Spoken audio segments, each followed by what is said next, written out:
All right, David, do you want to kick it off? Yeah. Hey, everyone. Thanks for joining us today. We're here with Vivek Ramaswamy, who is an American business leader and New York Times bestselling author. He's the founder of Strive, which is an Ohio-based asset management firm that competes with BlackRock, State Street, Vanguard. Before that, he founded and led a successful biotech company called Roivant Sciences, where he oversaw the development of new drugs that went on to become FDA approved. Bloomberg has called him a leading anti-ESG crusader, and the New Yorker dubbed him the CEO of Anti-Woke Inc. He's a graduate of Harvard and Yale Law School. He is the son of two immigrants. He's married to Apoorva, who is a throat surgeon, and he's the father of two sons, age 3 and 1. So with that, Vivek, thanks for joining us today. Yeah, it's good to be on, guys. I'm looking forward to more of a conversation than just a pre-scripted speech here. But David, can you hear me pretty well? Yeah, we can hear you. Yep. Sweet. And Elon, it's good to finally meet you, man. Yeah. I look forward to meeting. Yeah. Looking forward to this. Yeah, it's good. But I mean, that was a great intro by David, and I have to say I agree with everything that was articulated. And congratulations on everything you've achieved so far. And I think people would just like to know more about you, and yeah, I guess whatever you'd like to say. Yeah, sounds good. We'll kick this off. Most people have barely heard of me, and this presidential race is just getting warmed up. But yeah, my parents came to this country 40 years ago with almost no money. And I've gone on to found multi-billion-dollar companies, not Elon Musk level yet, but nonetheless companies that have impacted people's lives in a positive way. And I did it while getting married, following my faith in God, and bringing two sons into this world who we raise today. And I am genuinely worried that American dream will not exist for my two sons and their generation unless we do something about it. I think for a long time, we've been running from something. And the reason I entered this race, I did not expect to be running for president, but I saw a field, certainly on the Republican side, forming where I saw a lot of people who were running from something. I didn't see anybody who was running to something. And I think that's what we need to do. I think you've got a really sort of point there in that, like, I think there's actually sometimes quite a pessimism about the future. And with people like, well, I think this to some degree, like, well, what should we do? Mm-hmm. Like, what is the good future? And obviously for those that are religious, and that's certainly respect that. But then there's also like, just if you're not necessarily religious, or even if you are, it's like, well, okay, what's the point of existence? What should we be doing, and how would we know if it was better? Yeah, I think that these are the questions we should be asking. And I think we live in a moment, Elon, where, like, I'm speaking to you, right, as a member of my generation in some ways. I'm 37. I'm the first millennial ever to run for U.S. president as a Republican. And I think that the thing that's going on in our generation is that we are all starved for purpose and meaning and identity. Yeah, I think that's true. And I think we're hungering to be part of something bigger than ourselves, and yet we haven't yet identified what that is. Exactly.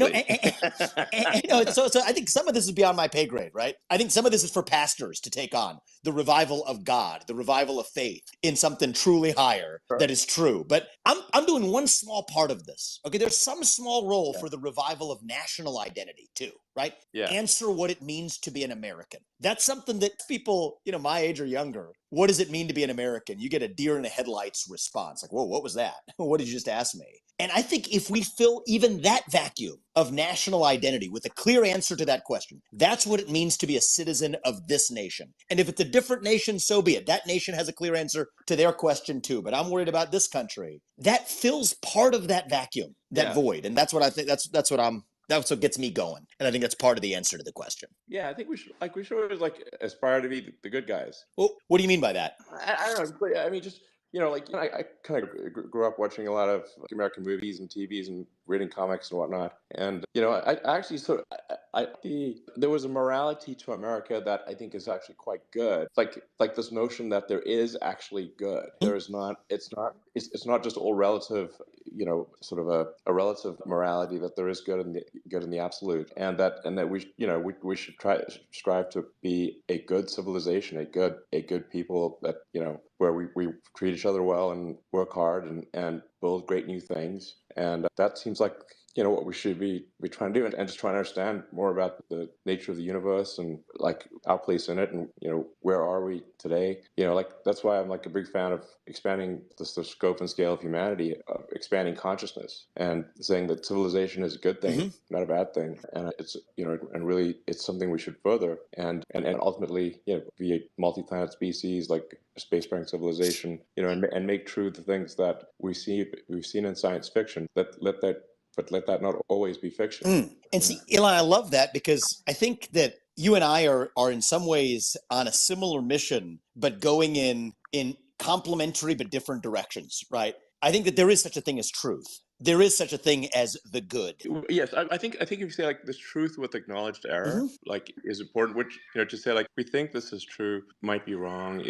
Generally speaking, I think but I think one can aspire to get closer to the truth. Absolutely. And what are the conditions that allow one to aspire to truth? I think that this platform we're having this conversation on, I think you bought it at least with part of the aspiration of believing that the free exchange of ideas is part of the path Absolutely. that leads to truth. And I think each of us is different and is interested in different spheres, right? I think part of your passion, it seems, is expanding to the frontiers of the universe, beyond this earth, exploring, being the pioneers, the explorers, even on other planets. I look at and to be totally clear, I for sure am a fan of like, hey, let's not mess this planet up. Fair enough.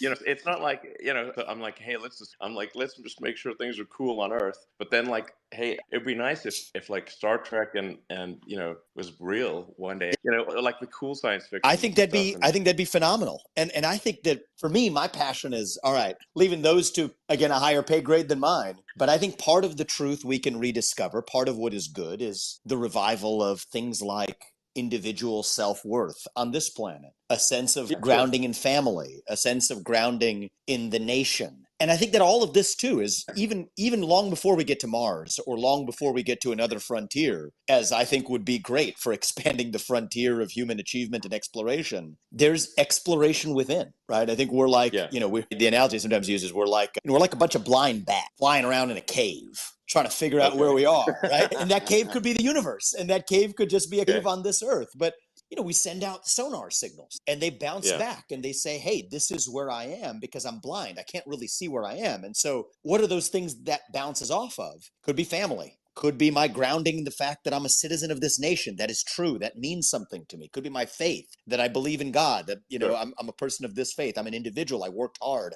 I created something. Could be the company that I work for or that I created. That bounces back and tells me this is where I am. And so I think there's a lot of that to do at home. And I just think that, our pursuits are in some ways complementary, Elon, but I think that we live in a moment where a lot of those other pillars right here at home on Earth, even in the United States of America, even in central Iowa, where I am today, those pillars have disappeared. And I think part of what's happening is we send out these sonar signals and then nothing comes back and we're lost. And that's where I think we are. And so my mission is to rebuild some of those basics. Okay. Well, I mean, I think we should definitely not lose like pride in America. Like we should be proud to be American, and I certainly am. And sometimes it feels like there's like quite a weird like anti-American self-destructive element, especially in like the elite circles within the U.S., which seems kind of crazy to me. And at some of the colleges and high schools, they like in a lot of cases they're like teaching it's bad to be an American. I'm like, this is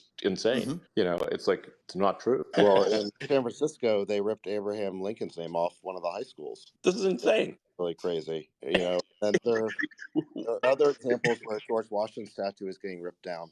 And I think this is just a symptom of, we say we hate America, but it's really a form of self-hatred, even at the individual level, right? We want to flog ourselves for success. It's the same mentality for why kids in school, a kid who graduates at the top of his class in high school, and most public schools in this country, has to hide his achievement because achievement isn't cool. Well, America's about achievement in many ways, and so America's not cool. So I think it's a symptom of the loss of self-worth. It's not an easy thing to ask how we revive that, right? I think we observe the problem, and that part's in some ways easy to do. I think what we do to build up that self-confidence that we've lost, whether it's the self-confidence to start a small business or the self-confidence to set out to Mars, or at least the self-confidence to say I'm a citizen of the nation founded on the most admirable ideals in human history and I'm going to be proud of that. That ain't going to be easy, but I think that is the challenge that, whoever leads this country, and I'm aiming to be that person next, I think in the next 20 years, if we don't get this right, I don't think we're going to have a country of the same kind that we will be talking about American exceptionalism anymore. And I think that will be not just a loss for the United States of America. I think that will be a loss for the world,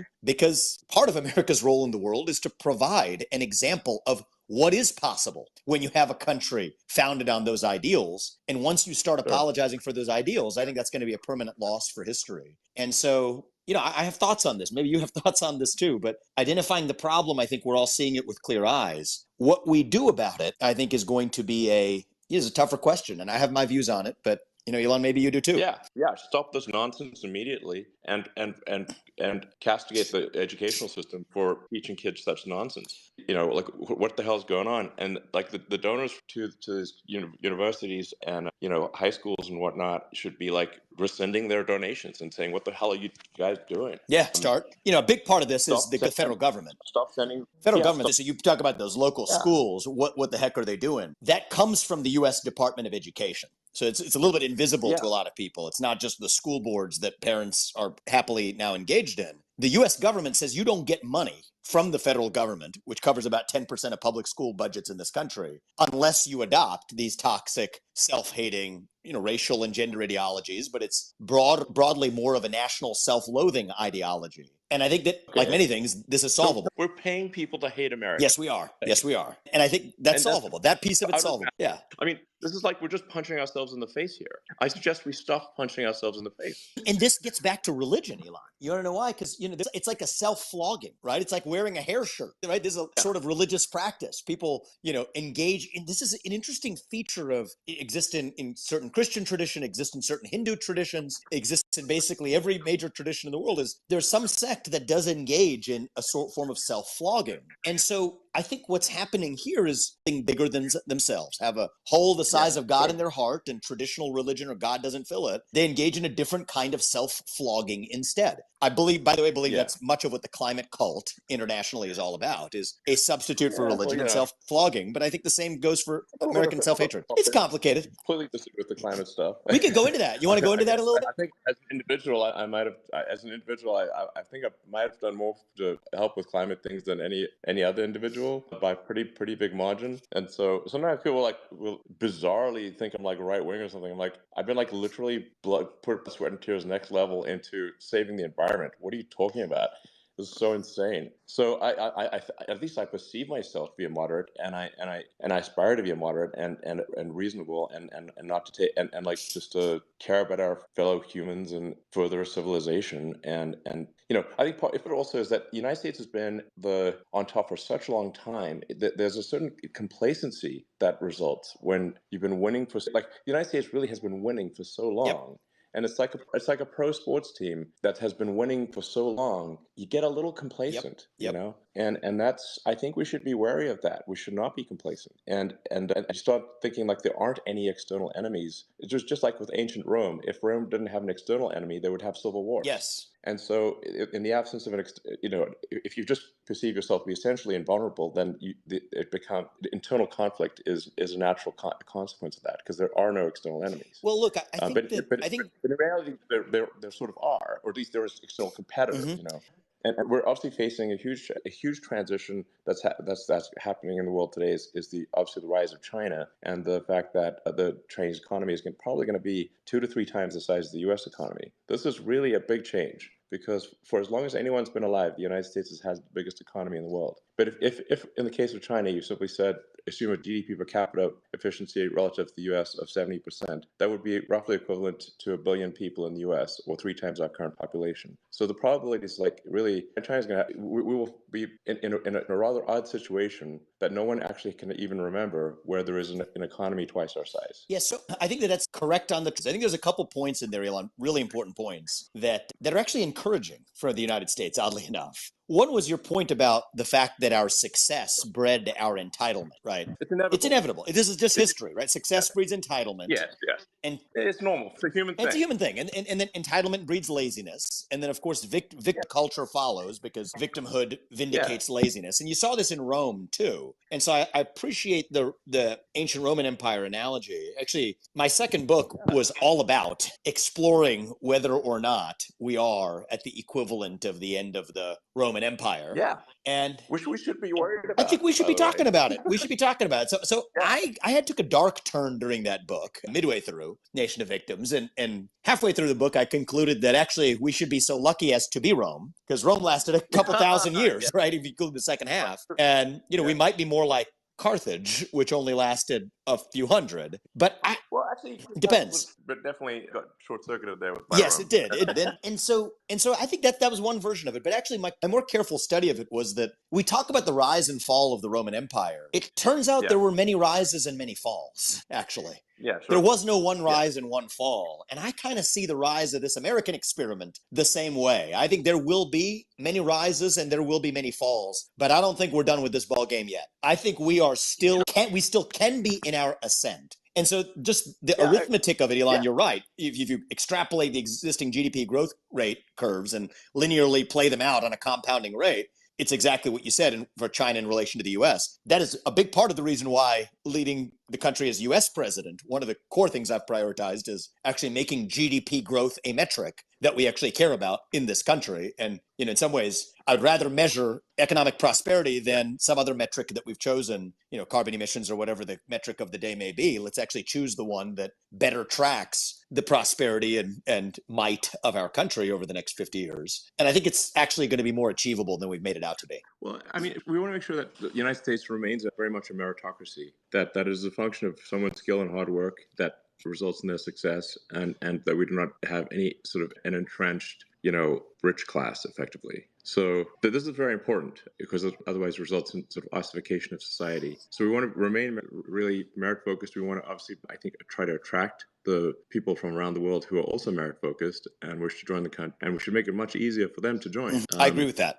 I actually fully agree with that. That's one of the things where I think the Republican Party needs to define where we actually stand. There is an anti-legal immigration current that, which I'm going to be on the debate stage in a month, and this is going to be something that if anybody has any qualms with this, I think I'm going to have a real problem with that, because merit-based immigration is one of the fixes to economic growth in this country. Merit is the key, though. In fact, I think I want to say it in a way that I think people, like everyone can understand, which is like, imagine America's a pro sports team. We want to win the championship. We want to keep winning the championship. And there's some ace players on another team, and they really want to join our team. And now we can make them fight us, or we can have them join our team and just crush. I think if ace players want to join our team, please do. That is the way to continue success. Exactly. Welcome them and not have all these ridiculous obstacles. Well, and I think part of the reason you have that reaction is, to play your analogy, instead what we have is somebody who doesn't even sign up for the team just gets to show up on the field. And that's what we have now, which creates a backlash from the existing team members to say we don't want any more. Sure. When in fact what we should be saying is we want the best ones who come and follow the process for actually training and joining the team.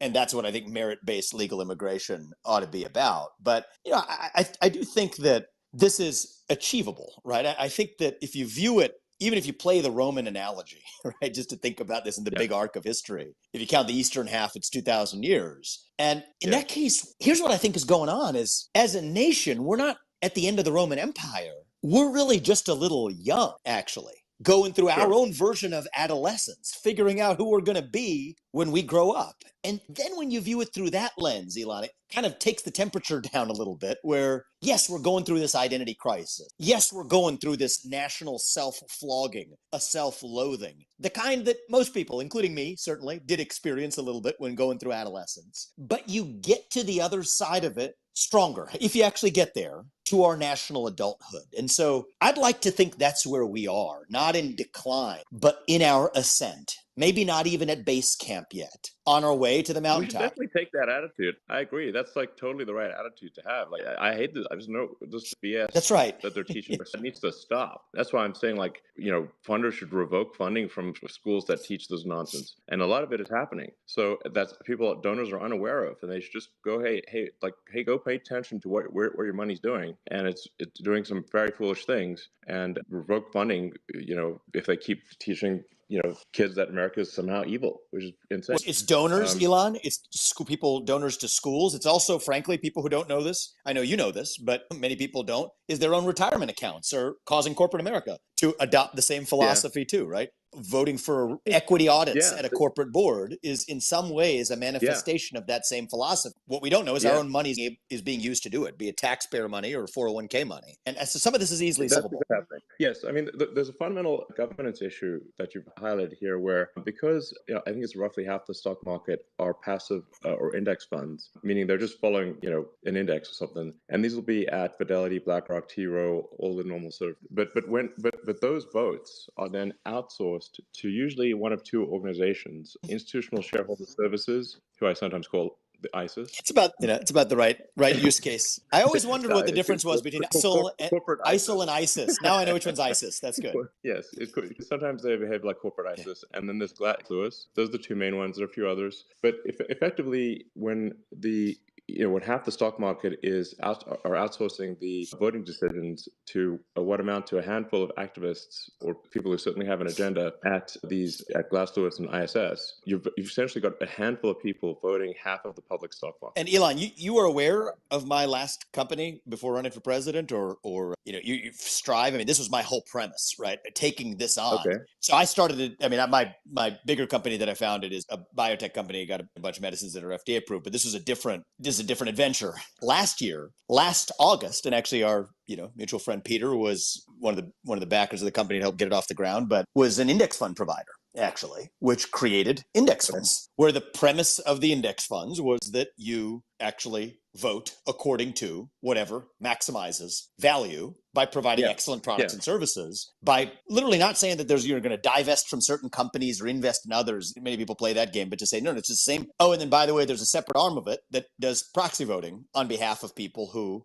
don't want to be stuck with the duopoly. And so I believe all else equal, I want to see the government stay out of this as minimally as they can to solve these problems. This should be solved through the market. People gravitated to it, got off the ground pretty quickly, but it's going to require seeing these complicated challenges, which are different than the classical threats to liberty or culture that we saw half a century ago. Yeah, well, I think fundamentally here the public is being misled, and they don't realize they're being misled in that they've given their savings to these 401k plans and these index funds, and that's what really constitutes half the market, and they're on the assumption that that the way that those shares will be voted is in the shareholder interest that will maximize their ultimate return and have the best sort of retirement savings and that kind of thing. But actually, that is not what is occurring. In fact, the votes are in many cases contrary to the shareholders' interest. Oh, they're directly contrary to them. So I'll give you two funny examples. But the public doesn't know this. It's totally invisible. It comes as a huge shock to the public. It's totally invisible. Yeah. So I mean, I've tried my best. I wrote 2 books in the last couple of years about it, but it's their technical subject. And the thing I've realized is it is designed to be technical for a reason. And that says a lot about why we see technocratic abbreviations like ESG. It sounds boring, CBDC, whatever it is. It's designed to sound boring for a reason. Is we want to make it difficult for people to see the way in which their own investment accounts, say, are weaponized against their own best interests. On that particular case, Elon, this is probably, I think I'm an antitrust skeptic mostly. But if you believe in antitrust law, this is arguably the largest antitrust violation in human history, of the same 3 firms being the largest shareholders of major competitors and of each other at the same time, using their votes in a coordinated dogma as a signatory of the same social commitments because the same pension funds are interested in them or invested in them. The real question is... Yeah, no, I think all those BlackRock, Fidelity, T. Rowe all need to be like, hey, look, the votes are going to be to maximize shareholder value, not for some, random sort of woke or other agenda that these outsourced shareholder services companies are promoting, which is that's basically what I'm saying is like, T. Rowe, BlackRock, Fidelity, they're breaking the deal. That's right. With their customers. They are. Okay, they're breaking the deal because the deal is maximize shareholder value. The deal is not go make a bunch of social changes. That's right. And you know what they say now, of course. So I always believe in getting the best arguments for the other side on the table. So they'll say, no, you don't understand. This is maximizing value. It's about long run value rather than short run value. And we understand that more diverse teams, of course it's BS. We got to cut through it. Yeah. And so the funniest thing is, like, take Apple, right? Your friend Tim over there is, so Apple, so there's this proposal. This is a funny story, actually. So there's a group that puts up this proposal for a racial equity audit at Apple. Okay. It's like they own like 2 shares, and it's like, nonprofit group. And so Apple's board, of course, rather sensibly says, hell no.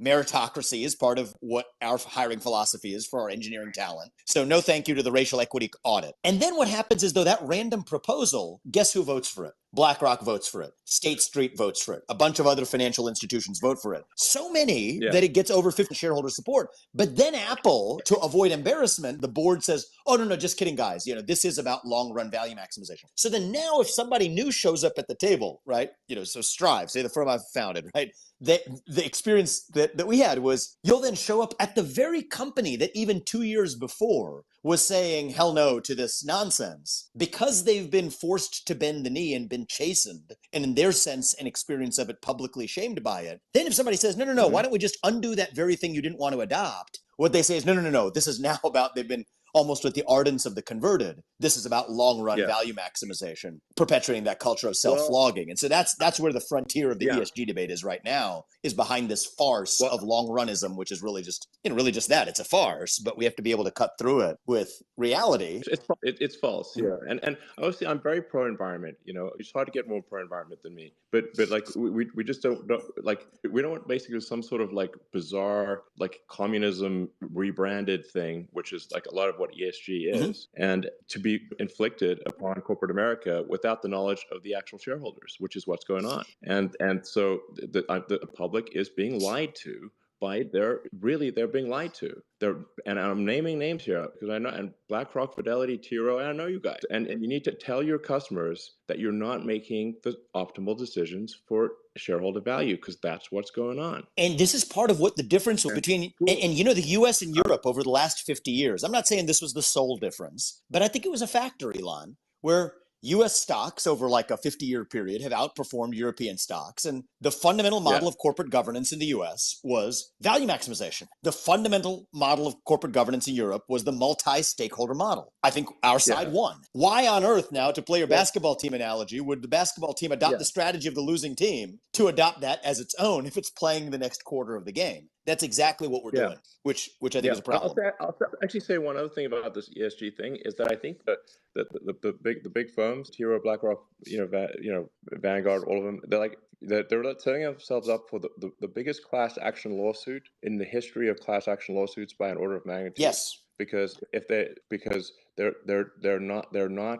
breaking the deal with their customers, and they're not maximizing shareholder value. Well, who's really setting themselves up for the lawsuits, Elon, is the problem is it's not even the people who are giving them the money aren't even giving them their own money, right? Those are either pension funds or they are intermediaries like investment advisors across the country, right? They're like the local guy that hung a shingle at Raymond James or wherever. They're the ones sending somebody else's money. And so BlackRock and Vanguard, their excuse is, well, we now disclose all of this stuff to clients and they're still sending us the money. Well, that client, the problem with that was not himself the owner of capital. And so actually the wave of lawsuits is first going to probably come to the BlackRocks and Vanguards and State Streets of the world. They're going to kick it upstream and say, no, we disclosed it and our clients still sent the money. But their clients were themselves money managers for other people. That's what happens when you have an industry that's so intermediated, that there's so many layers to the waterfall. That's actually ripe for corruption. But the deeper point that you mentioned is, and it has implications far beyond just the ESG question, is we're being lied to. I think you said it again. And I think that gets to the heart of the moment where it's like the movie, right? The average investor is being misled. The average investor is being misled. Elon, let's be real. The average citizen is being misled by the government in the same way that the average investor is being misled by the leaders of the woke industrial complex or asset management firms or whatever you want to call it. And it comes down to, you ever watch that movie, A Few Good Men? It's comes down to the question of the Jack Nicholson character, right? We can handle the truth, actually. And I think that is the moment we're in as Americans. We can handle the truth of where a virus came from, or whether masks work, or whether vaccines have side effects, or whether a Hunter Biden laptop story was real, or whether you're using my money, right? We can handle the truth. And that's the moment we live in. And that's the American, that was the American Revolution, actually, because the old world vision was that we, the people, could not handle the truth. We could not be trusted. It had to be a small group of people in the back of palace halls that made the decisions for the rest of society at large. But on this side of the pond in 1776, we said that, you know what? No, we reject that. Sometimes we might get it wrong. Sometimes we might get it right. But for better or worse, we, the people, decide how we govern ourselves. That was what the Yeah. American Revolution was about. And Yeah. like you, Elon, I'm not a moderate. Actually, I don't like those labels. I don't use those labels. But because the Sure. American ideals are kind of extreme, actually, right? Free speech. I don't think you're a moderate either, but I don't think that I don't view this as a partisan exercise. My whole point is the American Sure. ideals are themselves rather extreme ideals, right? Free speech, self-governance, the fact that we, the people, can handle the truth. That's extreme for most of human history. It was done the other way for most of human history. But that extreme set of ideals, that is what unites us. That is what makes us American. That is what makes us great. That is what makes America itself. And in some ways, I think that's actually how I think we're more likely, Elon, to get to national unity in this country, is actually not by necessarily saying we're going to, compromise at the 50-yard line, hold hands and sing Kumbaya and compromise. I actually think it is by being, in some measure, about the ideals that unite us. And yes, those are extreme ideals, but that's cool. That's America. That's us. And I think that's the moment we live in, is do we want incremental reform, which a lot of politicians are claiming to offer, including in this race that I'm running in, a Republican primary? Or in some sense, do you want the American Revolution, the ideals of the American Revolution? And I stand on the side of the American Revolution, and I think that's actually our last best chance of uniting and rediscovering who we are, and we should be proud of it. I agree. So it's important to not fall into the trap of thinking that all these solutions are going to come from government. Right. I mean, the things you're doing, working on a given day, right? What you're doing with X right now. I mean, generally speaking, I think we want the government percentage of the economy to be smaller rather than larger, just because the government is really a corporation in the limit. Sometimes people think the government is different from a corporation, but it's really just the government is a corporation in the limit. It is the most corporation, and it's got a monopoly on violence. And so you have to say, okay, how much do you want a giant monopoly on violence to do? Not that much, less generally, not more. And we've shown over and over again that the power of free enterprise and competition. We do need to make sure that there's good competition in these markets. Competition, makes companies honest and makes them work harder to serve their customers, that's what makes people happy and makes for a better world. If you wouldn't want to have just one car company, or one airline, you want them to compete and that's what makes things better and have that across the board. So whenever something moves to the government, the important, then it's saying, okay, now we've got rid of competition and the feedback loop for improvement is very small. And so the same person in government or in private industry, is far more productive in private industry. So we just want to make sure our personnel allocation is towards that which is most productive, yields the best standard of living for the people. And by the way, I'm totally down to take questions. I'm actually a very bad co-host of this is actually the first Spaces that I have been a host of. So that's actually I don't know how to take it, but if you guys, your Sachs, want to take questions, the conversation go for it. Going so well, I've just been trying to stay out of it. Well, we had a good one, Sachs, on All In. I liked it, and right. actually, we left off on Ukraine last when you and I spoke, but but I'm happy to go wherever you guys want. Yeah, and by the way, everyone should check out the last pod that we did, the All In pod. We did 2 hours with Vivek about a week and a half ago, so everyone should check that out. But speaking of truths the public can't handle, I'm seeing on Twitter, reported by Michael Tracy and Glenn Greenwald retweeted him, that the Senate just voted down having an accountant for Ukraine. They call him the Inspector General, basically a fan term for an accountant. Exactly. We can handle the truth. We can handle the truth that our money was siphoned to play a bunch of Ukrainian corrupt people, including the government bills. A lot of people, Elon, in terms of our money, not knowing how our money is being used. Here's another one. People in the U.S. don't know this, but our taxpayer money is literally paying the salaries of the people who work for the Ukrainian government. And if we're going to do it, let's at least see it, right? Let's at least be able to account for it and see the dollars. But I think I believe in supporting Ukraine, but we're just, we want to know that the money is actually going to help. So why, Elon? Can I ask you that? It's not, we just want to make sure, are we enriching a handful of oligarchs, or are we actually helping the people of Ukraine? And we just need to make sure we're actually helping the people of Ukraine as much as possible. I think I wouldn't say some impossible standard for no corruption, because I think we have some corruption even in the U.S. So it can't be no corruption, but let's just say what percentage is going to a warlord versus the people? The people should get most of it. Well, speaking of warlords, though, and I would love to hear your perspective, Elon, which I respect, but I haven't heard it on this issue on why you think it's important for us to be there. You talk about the word warlords. I think the way this is going to end, and possibly like in the next 12 months, is it's not going to end well for Ukraine. All that money we poured in is much of it in the form of military equipment that's going to end up in the hand of some post-Zelensky warlord. And then we have exactly a repetition of exactly what we did when we armed the Mujahideen after the USSR invaded Afghanistan. We've seen this movie time and again,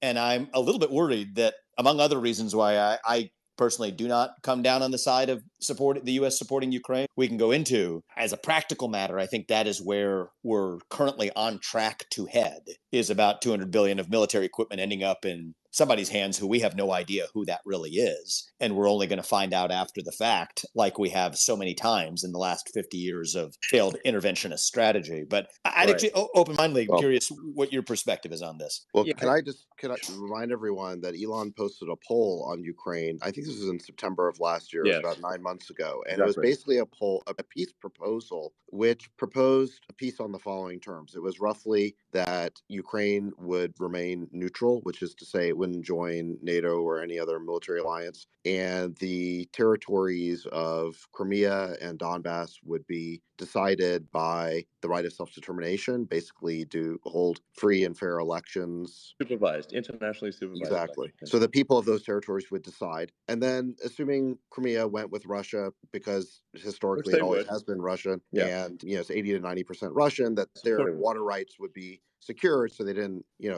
die of famine or something. And that was basically the peace proposal. And it was massively shouted down on Twitter, including by no less a person than he himself, who said that this was a pro-Russian proposal. And anyone proposing peace really over the last year has been pretty much shouted down and called the worst names, called an appeaser, called, a Putin puppet and all sorts of things like that, when really we just wanted to figure out a amicable or reasonable compromise to the situation. And about 60% of the people voted against the peace proposal. But now if you look at the situation, what we're getting is not better. It's much worse. Yeah, it's going to get worse from here, not better. Exactly. The reason I put that proposal was for the benefit of Ukraine, not for the benefit of Russia.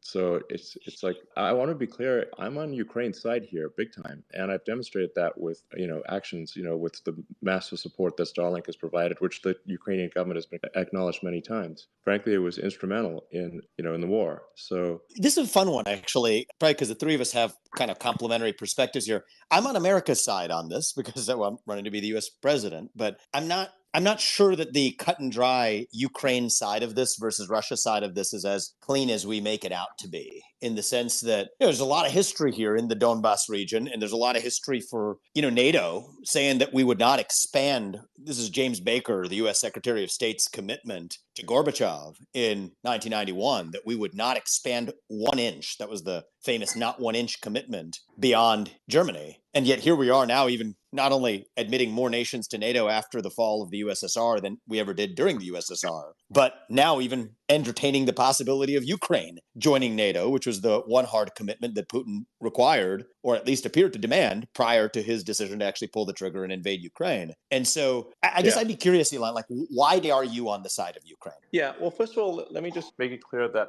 I when I look at a subject, I'll often get just OCD on it and go just to insane levels of detail to understand exactly what is going on at a precise level and minimize the error of my understanding of. And I actually read almost the entire history of the region. So starting from Oleg, who seized Kiev in 1882 and essentially formed the beginning of Kiev and Rus, and it goes on and on from there. I think it was Catherine the Great in 1893 tried to force all of Ukraine to speak Russian. There's so much back and forth.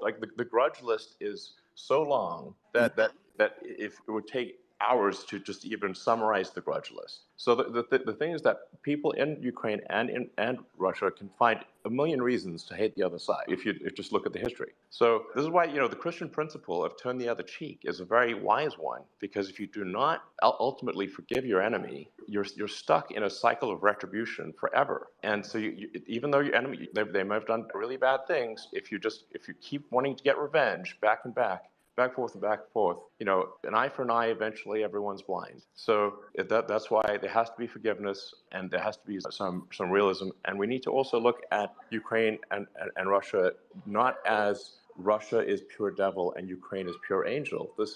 There are no angels in war. Neither side. There have been terrible things done by both sides, of course. Now, on balance, I think obviously I support Ukraine, but I think there's we have to be realistic about what's going forward, and we as we speak, the flower of Ukrainian youth is dying in trenches. So there better be a damn good reason for that. It actually needs to matter. Why are these boys dying? And that's a good question we haven't ourselves answered. And to the point about forgiveness, Elon, and I thought it was actually beautifully just said about the endless list of grievances. It's very complicated and depends on where you start the plot and where you end the plot, depending on what you see, is the U.S. So the thing that bothers the heck out of me is that I think it was in April of the first year of the war, in April of 2022, Zelensky was ready to come to the table for peace negotiations. And Boris Johnson, because he was facing his own, Partygate thing, appeared to want to deflect attention from that and shows up. And then the U.S. convinces Zelensky to fight on by saying, no, we're going to arm you. And I think that was actually the real mistake, because I don't think that Putin's goal so much is to conquer Ukraine. He's not even going after Kyiv, right? He's much more focused on Kharkiv and the Donbas region. And so I think we've made this worse, is my concern, actually, relative to the two nations just working it out amongst themselves. Yes, but the thing is, as you progress further westward, the local support for Russia drops exponentially. So obviously, for Ukrainian speakers, they're generally going to be very anti-Russian, but I think most of the Russian speakers are actually pro-Russian, and it's hard to believe that when you read American media. So and it's not true that all Russians are evil. This is false. We should stop. And we should we should be also sad that there are Russian boys dying in those trenches, not just that there are Ukrainian boys, because do they want to actually be there either? Neither. Why are these young men dying because of disagreements among old men? Why? And there's in entrenched warfare where only a few miles are exchanged. At what price? How many lives per mile ultimately is it worth? And I think that the reality is for the U.S., I mean, Russia has more of a national interest at stake here than the U.S. does. China is also coming to Russia's aid. That there's no version of this that is, I'm not looking at this from a view from nowhere. I'm looking at this from a U.S. view, because that's the hat I wear here. As from a U.S. view, there's no way this is going to end well. And I do think that's sort of getting to peace quickly and ending and reaching a peaceable resolution where we make, among other things, a hard commitment that NATO will not admit Ukraine to NATO is absolutely a must and an imperative. And the weirdest thing, Sax, you and I were talking about this is the one bipartisan consensus, right? We talk about actually a time of deep national division between Republicans and Democrats in the United States. This is one where Biden and his ranks and, most of the GOP, save for me and maybe one or two, Tucker, maybe one or two other people, we're barely part of the GOP at all, have actually a defecting view from what is otherwise the single greatest bipartisan consensus that we have in the United States, which is to pour more money into a war where we do not have an identifiable national interest at stake. And, I think one of the things about studying history, and I appreciate, Elon, that you talked about the fact that you bothered to study the history. It's a good example for other people, is you realize that this story doesn't end well, even if you study the recent history of the United States. So anyway, I think in the Ukraine situation, there needs to be a realistic peace negotiation, and the sooner that is what we should be pushing from the West to do is come up with something sensible and stop sending boys to die in the trenches. And don't blow up the Nord Stream pipeline. And maybe even as part of this, it would be a good idea to get Nord Stream 1 and 2 operational again. And then having restored economic relations between Western Europe and Russia can actually be a good thing rather than a bad thing by pushing Russia into a corner. And I think one of the things we learned is, Vivek, you referenced the Istanbul Agreement, which Boris Johnson did basically travel to Kiev to shoot down. Those details came out subsequently. And the substance of that Istanbul Agreement was very similar to the peace proposal that Elon floated in that Twitter poll. Again, it was based on neutrality for Ukraine plus self-determination for the people in those eastern regions of Ukraine. And so they could have had that deal. I mean, that deal was on the table, and the West rejected it because frankly, the military industrial complex is hell bent on NATO expansion. It has been our central policy, like you mentioned, going back to the 90s when we broke our pledge to Gorbachev not to expand NATO, that NATO expansion is absolutely the policy of the US and the West. And they are hell bent on this expansion. And that is why we have rejected every proposal both before the war and after the start of the war. I mean, this was known. This is one of the biggest areas of media gaslighting, really, since is this idea that this war has nothing to do with NATO expansion. In every conversation, diplomatic conversation that we've had with the Russians, this has been the central issue for them, is that they do not want what they regard as a hostile military alliance directly on their most vulnerable border with troops, weapons, bases, biolabs, nuclear weapons, even, you name it. That is completely unacceptable to them. That is a red line for them. They said it many, many times. And our own diplomats, including the current head of the CIA, Bill Burns, said it. So it's not just the Russians saying it. Our experts said for many years that our desire, our crusade really, to expand NATO right to Russia's borders would eventually result in hostilities with Russia. And that is what has brought us to this day. And we are on the brink of continually escalating this into something that could turn into World War III. So, Vivek, I do applaud you for saying explicitly that we need to stop this crusade of NATO expansion and recognize that the path to peace here is for Ukraine to be neutral. And, there are precious few presidential candidates saying it. You're saying it. Robert F. Kennedy Jr. is saying it. I think you guys might be the only two who explicitly said that. That's it. That's the whole ballgame. So right I really applaud you for that. And we have to stop the gaslighting on this subject. This was known. It was said by experts for decades. And now we're pretending like NATO has nothing to do with this conflict. It really does. And you just saw that at Vilnius again. So, we need to get the truth out there that is a major component of the root of this conflict and this war. And therefore, it's going to be an essential component to the solution. And we're never going to have peace without it. There's an interesting, deeper line to connect, because I think this relates to a separate issue here that we all three of us care about, certainly, is free speech in this country. And it's not just the threats to free speech from the government. And, I loved the Twitter files. And by the way, Elon and I have said that when I'm in the White House, or if I, fortunately get there in a year and a half or whatever, we'll do the state action files, which is the other side of this, which is anytime a government official has pressured any company, not just Twitter, any company in the last 5 years at least, we will publish it, at least for the public to see. Yeah. But it's not just the governmental censorship. It's sort of this cultural censorship on Ukraine. When I say the things that Sachs just said, right, which is literally talking about NATO, I mean, what are our objectives here? To expand NATO in violation of prior commitments we made. The feel that I get, right, just the the ethos of it. It feels a lot like when those of us who said that the virus likely originated in a lab in Wuhan in mid-2020. There's something about it that it's sort of beyond the pale to accept.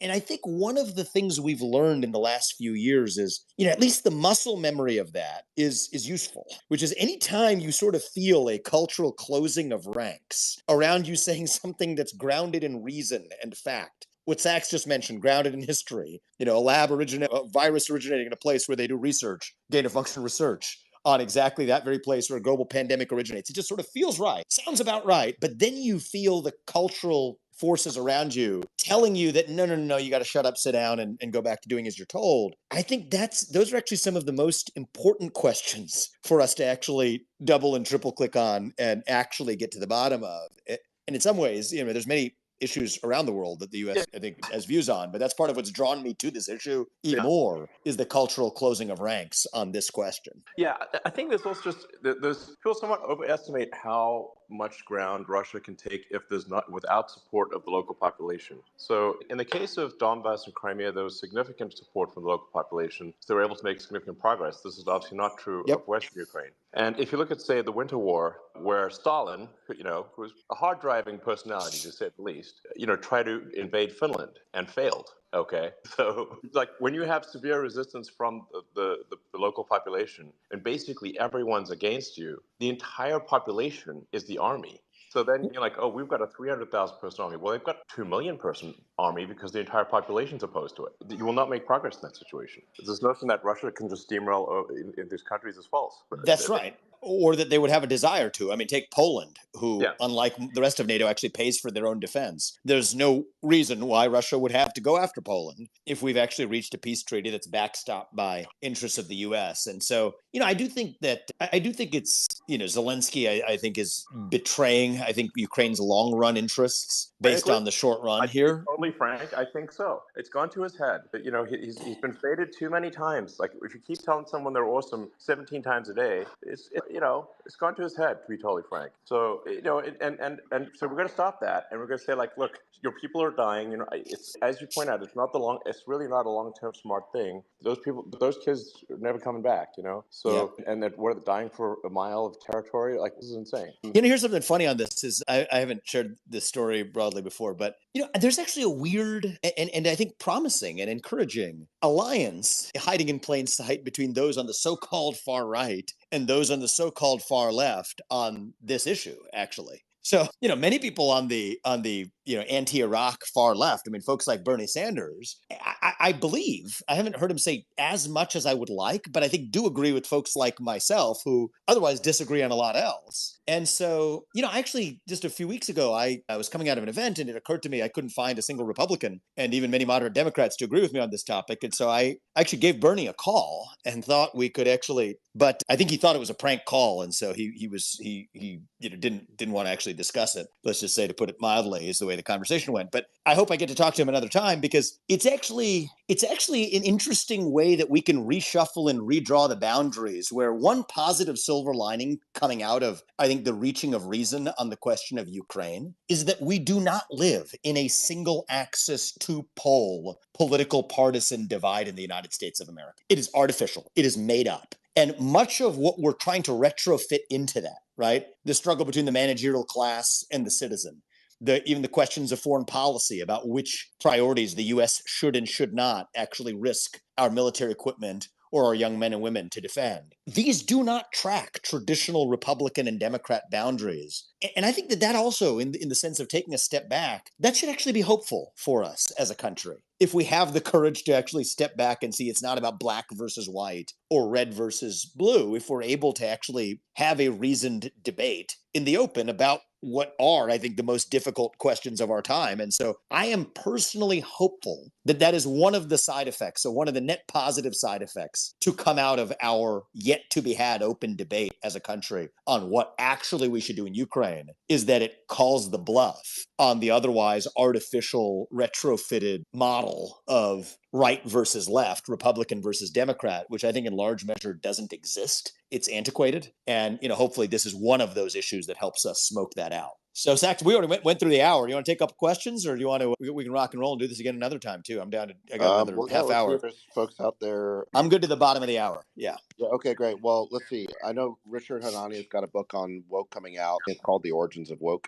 And Richard, you have a question on that? Yeah, sure. Hey, David. Hey, Vivek. Both of you guys. I appreciate you guys are both giving me blurbs on the book. And hey, Elon. It's nice to talk to you. Vivek, man, I've been so impressed with you. I mean, we've been talking, from before you ran, and when you said you were going to run, I was, skeptical as someone who's knows a little bit of political science, knows a little bit about the history. Not that I didn't think you had a great personality and potentially a great message, but it's always a long shot. I mean, the president, you weren't on training wheels. You weren't starting out with something, something easy. You were going straight for the big job, and you've impressed me. I mean, the message is, the positive sort of culture war message. The idea that there's not just a culture war, but there's like some kind of excellence we could be moving towards. It's really hit with people, and I just want to say, you've really impressed me, and I'm glad to see what's been going on. And Thank you, man. yeah, absolutely. And thank you also for saying, mentioning how poor Europe is relative to the U.S. I think that's a point that doesn't get made often enough. You just give people the numbers on Twitter, and they don't like it very much. But I like the fact that you just, you're putting it out there that,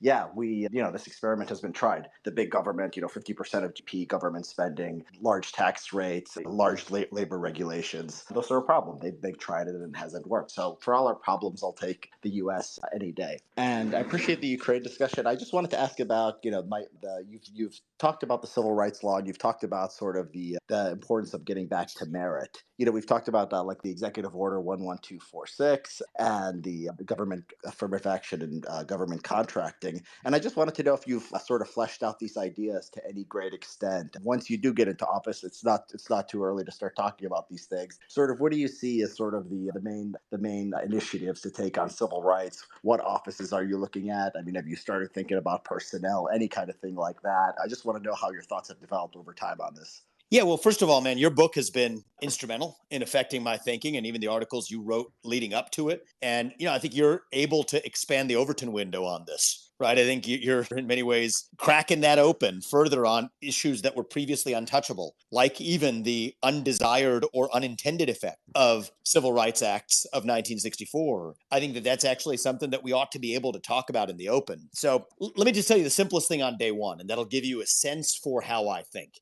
You referred to executive order. Most people outside of, nerdy civil rights law scholars or students like you and I won't know. It is an executive order that Lyndon Johnson signed. It didn't go through Congress. The U.S. president just sort of penned it into action that said that if you do business with the U.S. government, today that includes about 20% of the U.S. workforce, that you have to adopt quota systems for race, gender, and other metrics. Every president since Lyndon Johnson could have taken a pen and crossed it out. Actually, Nixon, a Republican president, made it worse, went in the other direction as part of his battle against unions, which is, I think, an untold part of this story, too. This is a bipartisan problem. What I've said is I would take a pen and cross it out on day one. I do believe in such a thing as colorblind meritocracy in the U.S. I do believe in the dream that no matter who you are, or where your parents came from, or what your skin color is, you should be judged not on the color of your skin, but on the content of your character and your contributions, and rewarded accordingly. And so much of what I see is a violation of civil rights law, and we'll just like the Harvard case that came out is one tailwind, we'll use the law to make sure that we do restore colorblind meritocracy in the country.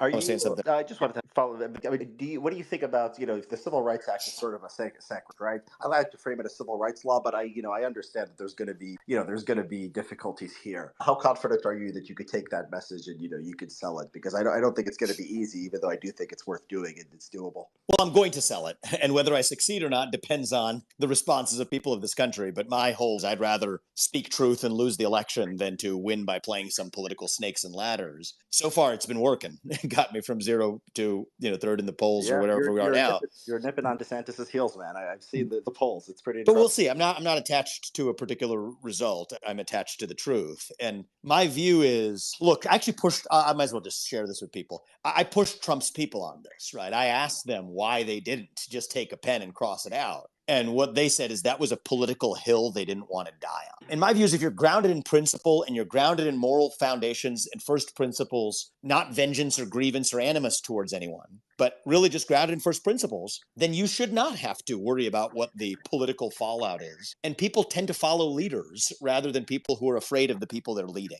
And, my bet is, Richard, I think we're going to be successful. I think a lot of the prudence of so-called hostile work environment lawsuits, somehow non-discrimination on the basis of race or gender became interpreted to say you can't create a hostile work environment, which means you say things that people disagree with, or else you're violating the civil rights laws. No, I don't think that's the way it was supposed to work. I say this tongue-in-cheek as a Hindu, but as an expression, there are no sacred cows here for me, not when it comes to the U.S. laws, at least. I think we have to go to the heart of the matter. And I do think that there were many unintended consequences where even if the people who voted for the Civil Rights Acts then knew that they were being applied the way they are today, I think they'd be shuddering. And I think we have to at least take that history into account. Exactly. Yes. We're actually fighting the spirit of to put the laws in I mean, place. there's a great story. I mean, in the book, I go over this a little bit about the original intent of the Civil Rights Act. I mean, they put a provision right in there. They were worried about disparate impact. They were worried, oh, what if somebody has a test and somebody does better than someone else? One race does better than the other. Is that going to be illegal? It came up because in Illinois they had a kind of a version of the Civil Rights Act, and they went after Motorola for this. And they actually put a provision into the Civil Rights Act specifically so this would not happen. The New York Times editorialized against disparate impact. Everyone thought that this was a ridiculous concept. That you can look at some of the senators who voted on the bill said things like, you can still have, if whites have more education than blacks and your workforce is all whites, you can set the standard as high as you want. It doesn't matter as long as you're hiring by merit. I mean, the historical record is absolutely clear. You look at the court cases that have ruled on this; they basically ignored that historical record. They've torn it up. We've got a good Supreme Court now that's willing to move us in a better direction on these matters. matters. So yeah, you're absolutely right. I mean, the history here is crystal clear. The legal specifics to one side. I mean, not to be I try not to get too angry about this stuff because I want to just stay focused on what we're running to. It's interesting. Even America, right? The word. Not a lot of people know this. It was, it's. I was on a quest to say, does it have anything to do with merit? It sounds like it. Merit, America, and it turns out merit comes from a Latin root, and America comes from Vespucci, who was named after his grandfather, whose name was Amalric. Okay. Amalric is an old Gothic word. Rick means master, and Amal means work. Okay. So it's like sort of the master of work. That is almost America's heritage. That's kind of cool. Actually, I wasn't aware of that. I actually literally own etymology.com, and I wasn't aware of that etymology. So you own etymology.com. Yeah. Wow. Would you be willing to sell it? I don't know. We could. Yeah, if somebody wants to really go hardcore on etymology, yes. That's good. But anyway, it's a good reminder that that's who we are as Americans. Get ahead through hard work, colorblind meritocracy. It's who we are. That's right. So I've just been calling on people who I recognize who have interesting, X accounts. So why don't we go to Amit next, and then we'll hear from Mario, Ian, ALX, and me. Yeah, thanks, guys. Thanks, David. Thanks, Elon, for doing this again. Awesome stuff. Vivek, how you been, man? Good to talk to you. Hey, good, man. So just one thing you mentioned on hoping the Democrats are anti-war. That ship has sailed. Don't forget that the Congressional Progressive Caucus withdrew their letter asking for diplomacy. That's how co-opted Sanders and his ilk are. But the one thing I wanted to ask you about was FTX, largest Ponzi scheme in U.S. history. You probably aren't surprised that its ESG score was higher than ExxonMobil. But Sam Bankman-Fried donated over $100 million to Democratic causes. And yesterday, the Department of Justice announced that it was withdrawing all campaign finance-related charges against him. What will you do as president to address of the Department of Justice to stop things like this and the fiasco that is Hunter Biden from happening ever again? Well, I do think, Omid, that what good is an insurance policy if it doesn't pay out? It's so the problem with SBF's problem is going to be he didn't buy the Cadillac plan because I think he actually committed some like ungodly sum of money he was going to give, and then he only gave a fraction of it. And so I think they're going to ultimately make sure that he gets punished for not buying the full Cadillac policy, because had he bought the full Cadillac policy, he'd already be off the hook. But for the partial policy, it paid out to let go of the campaign finance charges. So obviously cynical and only half joking here. But the real so I actually want to take this chance to go into a proposal I've made that a lot of people view as extreme. But then the more you learn about it, the less extreme it actually is. It's actually very practical, because I think we need to shut down the FBI. Okay. So stay with me for a sec. Okay. And you're a reader, right? So I'm going to recommend a book to you. My wife's a faster reader than me. She's ahead of me on it, but it's called G-Man. It's a Pulitzer Prize-winning book. It's about the history of this institution and J. Edgar Hoover and the way in which the institution was built. And it's fascinating, but it had some issues. Still the J. Edgar Hoover building of the FBI. So it's still an institution that celebrates his legacy. But as a practical matter, right, at the local level, you have local police and you've got local prosecutors. You don't have this separate giant bureaucratic morass sitting in between. Okay. Well, it turns out at the federal level, you have institutions like the U.S. Marshals, which have, I think, by and large, I have no evidence to suggest there's been corrupted at all. They bust up child sex trafficking rings. They've done a lot of good work. Yeah. You got the DEA on the drug cases, Financial Crimes Enforcement Network of the Treasury. So if you take that FBI, right, there's 35,000 people who work there. 20,000 of them are in back office functions, but really have taken on a policy-making role, right? It's not like they're enforcing the law. They're kind of deciding what the policy ought to be. I'm going to send them packing, and they got to find honest work in the private sector or whatever they'd like to do, but it's not going to be working for the taxpayer. But the 15,000 people who are actually on the front lines, we'll move them to the U.S. Marshals, to the DEA, and so on. And then you actually have drained the lifeblood out of a bureaucracy where, to bring it back to Omid's question, where a lot of the original sin in the weaponization of government in these cases, not just today, I mean, dating back to threatening Martin Luther King with suicide, blackmailing him, it's an institution that was built when you have a redundant bureaucracy. It's almost like a law of physics. Okay. A redundant bureaucracy is a formula for corruption. So, it's less extreme than it sounds. Yeah, I mean, and just by the way, for the record, I've met a lot of people at the CIA, and they've all been really high integrity people. I just want to be, I'm not saying that there aren't some bad apples in any organization, but man,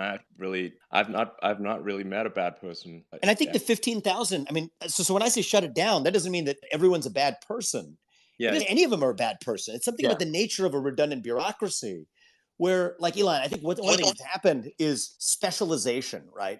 when people are specialized, they tend to be more effective. When they become generalists, maybe less so, at least in government, I think. And those 15,000, if we move them to their specialized functions, I think that actually becomes a more practical way of effectuating the laws rather than the sort of armchair manner. You're saying basically that all the bases are covered by other organizations, and Right. so we distribute the personnel to those organizations rather than have the redundancy that exists today.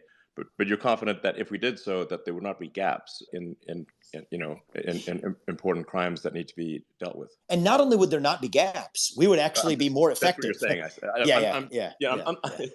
I'm just phrasing. Is that what you're saying? Yes. Okay. Yes. Okay, yeah. That's exactly right. Okay. I want to go back, David, if you don't mind. I'll ask my question. And good to see you again. Go. Good to see you again, Vivek. Appreciate the invite. You said something when we were talking about the Ukraine war about the US made the war worse. And we've had discussions in previous spaces about the establishment or the military industrial complex. I'm relatively naive, less naive after what I saw happen in Ukraine. But if you do become president, is there anything you can do? Because it does seem systemic to me. And how big of a risk is it when it comes to the tensions with China, which you've been pretty concerned about? Yeah. So look, I think that the managerial class at the Pentagon, it's time to go. I think that this is a antiquated group where, kind of like the analogy we just had about most people, I haven't met somebody who has served or serves currently in the U.S. military that isn't in it, whose heart is in it for the right reason. Yeah. But I think that's just the truth, right? Any of us, 1.3 million of them. Yeah. But there's the managerial class at the Pentagon where they haven't offered a clear statement of mission and purpose. And so when you have a vacuum of mission and purpose, right? I think the purpose of the U.S. military should be to deter wars and win wars in order of priority, deter wars being most important and then win them when we get into them. And most importantly, prioritize protecting the lives of Americans on American soil. With that clear mission statement, we could measure up what we have done in Iraq or now in Ukraine, which I think is destined to be an Iraq or a Vietnam all over again if we keep going in the current direction. That's part of what we need is a restoration of purpose. And so it's not that these are bad people as individuals, but when an institution continues to exist without a purpose, then the institution finds new things to do that outlive its purpose, and that itself creates a form of corruption that maybe no one individual is actually responsible for, but was just a feature of the beast itself. And so one of the things I would say is that's a tiny fraction of the people who serve in the U.S. military that actually work in the Pentagon.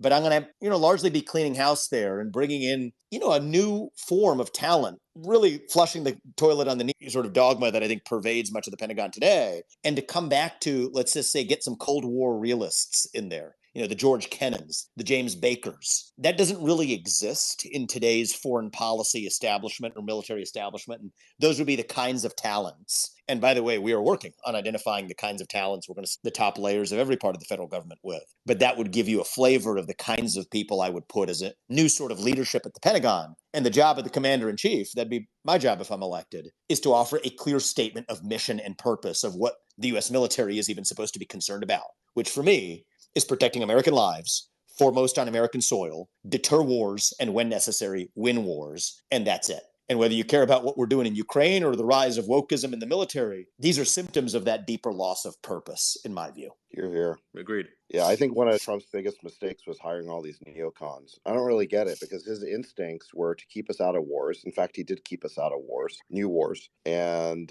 I think he had more realist and non-interventionist instincts, but yet he appointed all these people like Bolton and Pompeo and on who want to get us involved in all these, new conflicts. Maybe there wasn't, maybe the foreign policy establishment is just so rife with groupthink, sort of neocon groupthink, that he didn't have enough talent to choose from. But I don't know. I think that's part of the problem, David, actually, because looking at this now, we're already beginning. It's also one of Trump's mistakes was transition planning began way too late. So I've got a guy in charge who's already putting together our plans for what the staffing would look like. And this is one area where the bench is light. Baker and Kennan, these guys are dead, right? And so... Yeah, exactly. Well, but those are the right types of people.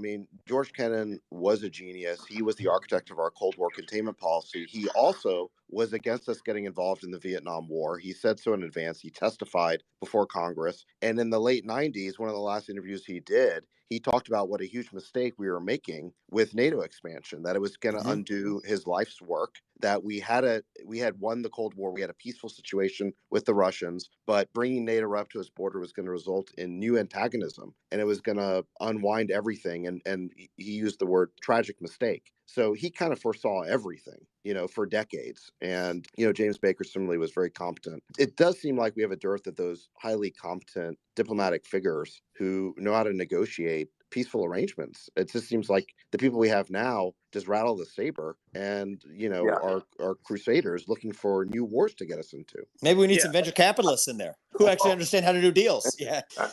I think also just like the public doesn't appreciate fully that the U.S. State Department is quite belligerent. It's really like Yes. Well, they the. just promoted Victoria Nuland to number 2 after Are you Blinken. serious? Yeah, Who she is just got literally promoted. responsible for much of what's going on in Ukraine today, right? With She's her, the head of the assistant. snake. She's the head of the snake on this. Absolutely. She's a total warmonger. So yeah, I mean it's insane. The State Department's supposed to be the place of the diplomats, not the warmongers. But we're actually in this ironic situation where the warriors want peace, the Pentagon wants peace, and the diplomats want war. Which, by the way, also happened in Doctor Strangelove. So and we just need to tell our damn State Department to stop this bullshit, and because they're not informing the public. They're like taking actions on behalf of the American public, but I don't think the public's aware of this, So we're going to make them aware. This is the answer. It's the only solution. it's like we're interfering in all these other countries, and and putting a lot of sort of U.S. resources against it, and I think also creating a lot of resentment against America. So because if there's some we're like sort of a giant, we're like a somewhat of an ogre economically, and so it's easy for us to accidentally step on or bump into small countries, not really realize it, and so then we're like doing bad things, and people are dying, and we're generating bad blood, and this is all happening without the knowledge of the public. Yeah, just sloppily waddling in, and then making a mess in a clumsy way. Now, I think, and not even succeeding. Right? It's one thing if you were good at it. I'd be against it, but it'd be one thing if you were good at it. At least there would be a tougher argument. And yet, I'm like, how has regime change gone? Let's see. Well, Cuba, Fidel Castro outlived all American presidents. Tried to assassinate him. Which, by the way, let's say the quiet part out loud. I do think that is the latent impetus in Russia here. I mean, when you sort of get to the heart of the intuition, right? What are we actually solving for? It's we don't. It's a bit of a bad word. It's like ESG. They don't say ESG anymore. They make up some new words for it. It's like we don't say regime change anymore. But functionally, that's what we're playing for in Russia, and we will not stop until we're done. And I think it's a shame, and it's a lesson we haven't learned. It's very foolish, because anyone who is going to take out Putin is not going to be some peacenik. They're even more hardcore than Putin, because they killed him. Okay, that's right. And either way, I mean, does that mean I trust Putin? No, I do not trust Putin, but I trust him to follow his self-interest, and he can trust us to follow ours. Which is why I also want us to abandon this thing where we selectively invoke the fact that we're somehow protecting democracy around the world, when in fact, if I'm in the position to lead, here's what I'm going to say is my job, and I'll say it internally, but I'll say it externally too, is I'm in this to advance America's interests. And so now you can trust me, because that's how I'm going to make my decisions. And I expect that you are going to advance Russia's interests, or you are going to advance Poland's interests. And then we can all have a deal, whatever that deal may be, to be able to make sure each person gets something out of the trade. That's how good deals work. Everyone has to emerge with something they didn't have going in. And we can be more honest about it rather than dousing it in this moral veneer, which is otherwise so hypocritical that we, immediately get called out on it because it was obviously false in the first place. Well, how about an executive order that prohibits the U.S. from being involved in regime change operations? Period. End of story. I mean, this whole conflict in Ukraine basically started in 2014 with a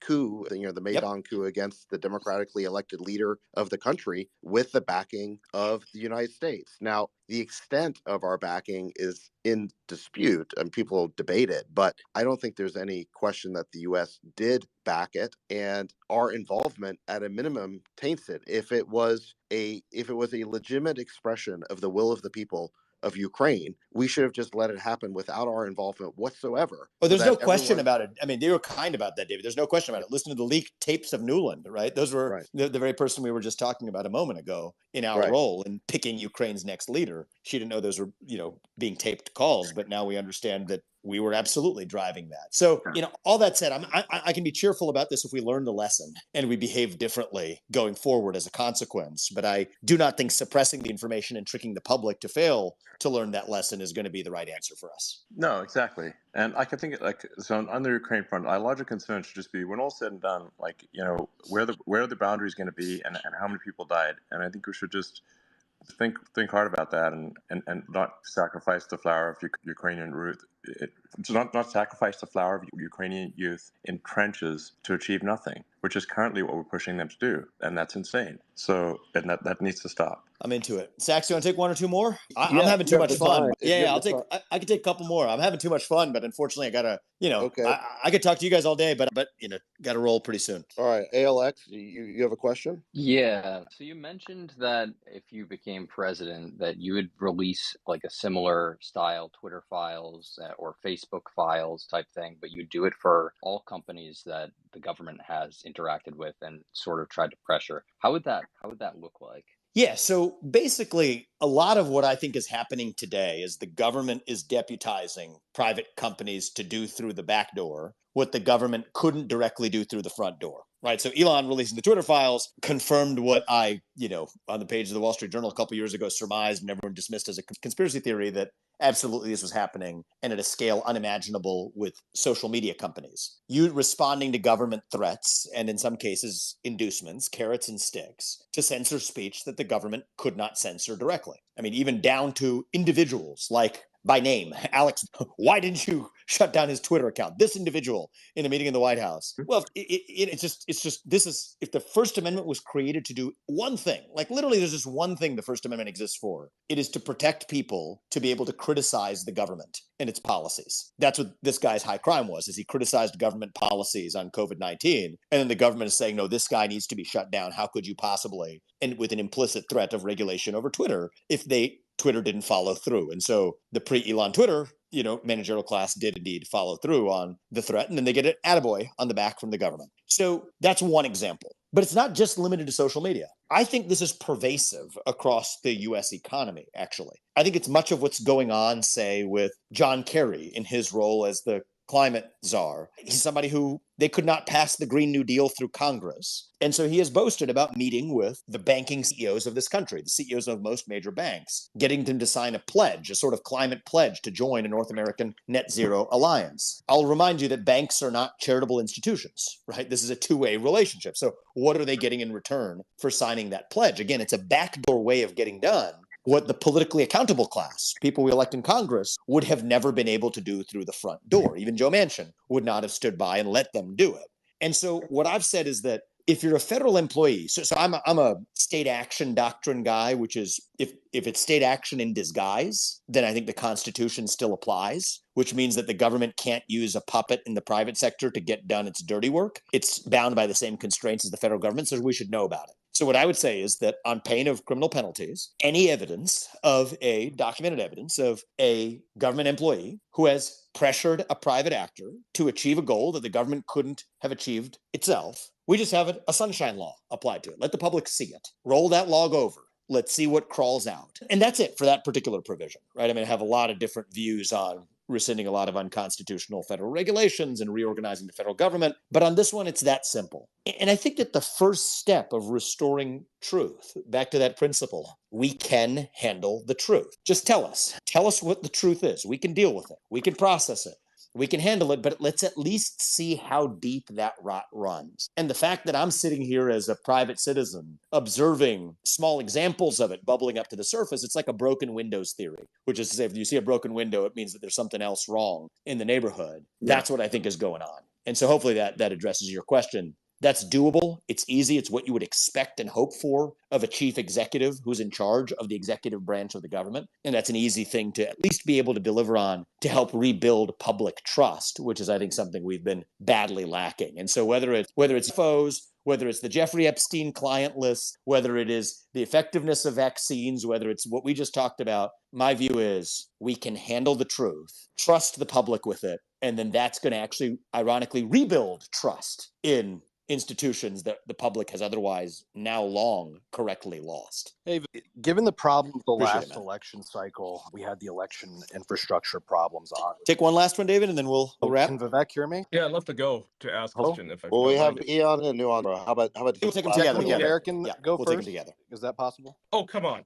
So Relax. obviously there were problems with election infrastructure during the last election cycle, but I think one of the Nuance. I Ian? don't think Nuance, I you don't go think, first, and then Ian. David, Nuance. Great conversation. Thanks for having me up. I think the audience is really enjoying this whole back and forth. I feel it's a real breath of fresh air to have such an open conversation on X Spaces. So my question for you, and this ties back to one of our conversations that we had on Mario Space, right? You mentioned that if you were elected, you'd want for American businesses to be banned from doing business in China. Now you didn't really elaborate on that, and so my question is, how that work for companies like Apple or even Tesla, which operate over there? In my opinion, it makes sense for large American companies to hit the world's largest market. But crucially, can you clarify your policy on American businesses in China? How do you deal with that? Sure. And I want to actually, I want to be clear. I actually think that the best state of the world would be everybody playing by the same set of rules in an economy where, just like I think we're going to be, Western Europe and Russia are going to be better off by opening economic relations through the Nord Stream 2 pipeline. That's what I want to see here as well. But we've got to make sure that everybody's actually playing by the same set of rules. And to me, it's very important that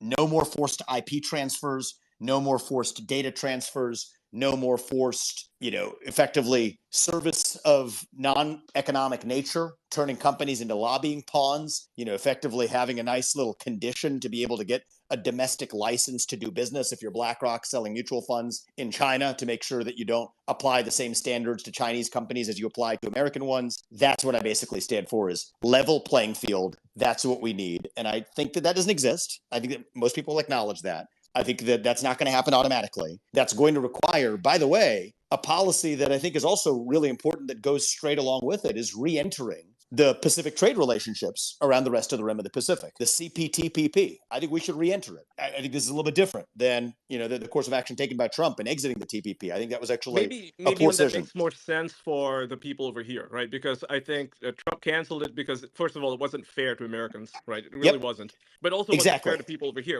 It was beneficial to corporations, but not to the local farmers, your mom and pop stores, who would have completely been obliterated by the TPP. So maybe a fair version of that would make a lot more sense. And I think that I'm a silver lining guy. I think that I can use the leverage of the fact that we did exit it to be able to say, all right, here's what we need done differently in a number of the countries from Japan on down, to be able to say, here's how we re-enter that on fairer terms. And so that's what I'd like to see. And I think that's one of the things early on, actually, even in relation, forgetting about where we get to on China, the first thing that's easiest to do is actually to re-enter the rest of that Pacific trade relationship, including the other members of the CPTPP. That puts us in then a strong position from a trade perspective to then take a look at where we stand vis-a-vis China. So I could go on for hours on this one, and we could, but we'll take one last question from the other guy. Yeah, I'd love to grill you on China, because you mentioned once that you were banned China, and that's a concern of mine, because I criticize them quite a bit, and I'm always worried about traveling through Hong Kong. I mean, have they given you why they banned you? But just in the interest of time, I just want to make sure we can get to the last question here. I know Oscar's been waiting for a while. That was the last question. That was literally cool. Awesome. Okay, appreciate Vivek, it. you can hear me now, right? Awesome. Yes. How you doing, man? Awesome. So election infrastructure was obviously like a big issue in the last election cycle, but I think even more so is election just funding for candidates, right? So the left was outraising the right pretty significantly in a lot of races. What do you plan to do in the upcoming election, both in the primary and the general, if you are nominated, so you can outraise people like Soros, who in the last election cycle, I mean, million, he was the top person out of any individual. And then including on top of the 170 million, 140 million and other things, another 60 million, his not even getting into open society foundations that did about $1 billion during that time. Do you think the richest man in the world should get involved to maybe, take over Soros and that? And I don't know if Elon has any thoughts about that, but what are your thoughts on that? How are you going to beat the left at their own game? That's. I'm not going to speak on behalf of Elon. Elon, you want to go first? Well, sure. And, I think this is an important discussion. And Vivek, I think you're winning over a lot of people, I should say, I think, with your position. Because I think, what I've heard you say makes a ton of sense. Like, I think you're winning over a lot of people, actually, in this conversation. So, yeah. So my apologies. I actually lost track of. He was just asking about the influence of money in politics. Oh yeah. Basically, is the sort of there are a bunch of things which have these misnomers of like that sound like they're pro democracy, but they're actually basically ballot harvesting. And there is like this sort of hack that George Soros is really an incredibly talented arbitrager, and he's applied that talent monetarily and politically. And so he figured out that through charitable organizations you can promote causes with pre-tax money, and that doesn't count in any of the political stuff. So it's actually extremely effective. You don't actually attack the candidate; you just attack the positions that they hold, and then you sort of hire a big team to go and like harvest ballots from like nursing homes and all that sort of stuff. These are real things that have happened, and so there's what like I don't think we should like counter corruption with corruption, but I think we do need to there does need to be like a get out the vote campaign, and yeah, clearly Republicans need to work harder at winning over voters, and especially in the key sort of Senate races and House races and presidency. It's and I appreciate you saying that, Elon. And for me, the real distinction isn't even between Republicans and Democrats. If we're pro-American, we stand for the principles this nation was founded on. The way I look at it is we're on the same team.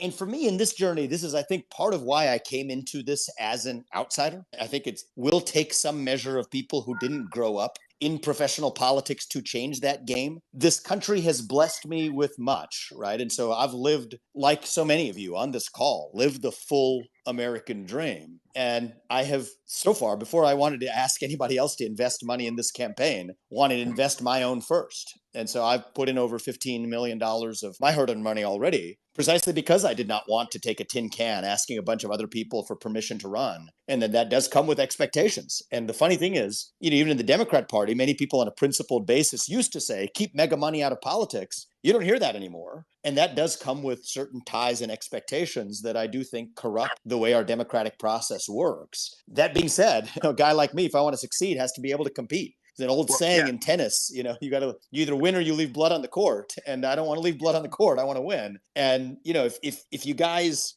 I think, this is just a little bit self-interested plug, to be honest with you, but just to be totally transparent as well, other candidates have mega super PACs that have ads on television. We're a third in the Republican primary. We haven't bought TV ads. But it's going to be, whoever wins this election, it's going to be about $2 billion that gets spent in order to do it. That was my question. That's sort of how are you going to do it? That was basically my question. So I hope we do it. But here's how I'm not going to do it. I'm not going to do it by turning into somebody's puppet. I'd rather lose this election than to bow down to, I think, a lot of the special interests that have broken the system. That being said, here's how we're doing it so far. We got 70,000 small dollar donors in the first few months of this campaign. I'm literally an outsider. I've never had a donor or donor list in my life. And 40,000 was the threshold for reaching the first Republican debate by August. Sitting in early July, we're at 70,000. And so percent of them are first time ever donors to the Republican Party. Normally, that number is 2%, actually. And so, we have a lot of business-minded folks on this call. I'll give you kind of a metric. You want to know how to predict an election. I'm going to give you the best metric to predict an election result. And Trump proved it in 2015. It's not the current polls, right? People look at the polls, and I'm grateful in the recent versions of them. I'm doing okay. I'm doing well. But that's not what matters. Look at how much dollars are being spent per unit in the polls. So for every percentage point in the polls, look at how many ad dollars are being spent for that percentage point. For most candidates in the 2015 election, Jeb Bush, you want to talk about Scott Walker, Chris Christie back then, millions of dollars per percentage point in the polls. For Donald Trump back then, it was thousands, 3 orders of magnitude lower. And in this race, we're seeing the same thing. There's the other candidates in the Republican field, millions of dollars in ad buys per percentage point in the polls. In my case right now is literally in the thousands. And so what do we say there? The message is lifting us up. Now the bet is we hope that if you build it, they will come. But that's where I need people. And so the maximum anybody else can give to the campaign directly is $6,600. And if somebody wants to go to Vivek2024.com right now and do it, we would appreciate it. But there's all kinds of, there's the game is so complicated. There's all kinds of other organizations that spend money supporting candidates. And my model is, we will build it, which is to say, deliver a clear message that is honest, that is transparent, that trusts the public, believes the public can handle the truth, that wants to restore the 1776 principles that made this country great without apologizing for it, do it earnestly, do it sincerely, and bet that the system works as it's supposed to. And at least gratefully, I'm able to put in, I don't have billions of dollars to put in, but short of that, what I do have will stop at nothing, which gives us a good advantage to start. But it's going to take a lot of really everybody, whether it's a dollar or whether it's people putting in massive amounts of money to actually lift this across the finish line. And so I'm hoping for a chance to introduce myself to the country on the debate stage starting in a few weeks. I think that's going to be critical in this race. I'm going to continue to use, frankly, forums like this one. I mean, this is great. Think about it. There's no separate media intermediating our messages, right? Nothing pre-filtered. A guy like me couldn't compete, Elon, if it weren't for modern media like this. And so here's to hoping that changes the game. Yeah, no, I mean, it says something like you're quick on your feet and you can handle a rapid fire conversation on difficult subjects. I mean, that, couldn't be said for everyone. And you actually speak, you speak with conviction and you're not just, playing the same old political tapes and the tropes that everyone's heard a million times and are obviously unconvincing. So I think that actually this is, I certainly have a high opinion of you after this conversation, and I suspect a lot of other people do too. I appreciate that, man. And I think I'll just say this in closing because I hope it's good for our country. And you and I or anybody else on this call, we're not going to agree on 100% of things, and that's okay, right? Yeah. You and I will. I mean, me and Sachs don't agree on 100% of things, and you and Sachs don't agree on 100% of things, and so for every other combination of people on this call, if let's say you agree with me most of the time, but you at least know I'm telling you what I believe 100% of the time. That's the best you can ask of an elected leader, and I'll at least give you that. And that's going to be hopefully something that attracts enough support, yes, to allow me to serve as the next president of this country and, lead a national revival. Leaving office in January 2033, my kids will be in high school. Maybe we'll be going to Mars by then. But, in the meantime, we'll see if we can revive this country. And I'm optimistic that we can. Well, it's rare to meet a politician that's not an NPC. And so I would please take that as a high compliment. I appreciate it, brother. Thank you. All right. Well, thank you both for being so generous with your time. We almost went for 2 hours here. I think it was only scheduled to be an hour, and we just, time went flying by. So thank you, Elon. Thank you, Vivek. And thanks everyone for joining. See you I next. appreciate it. Thanks, guys. Thanks, David. Thank you, guys. Thank you. Thank you.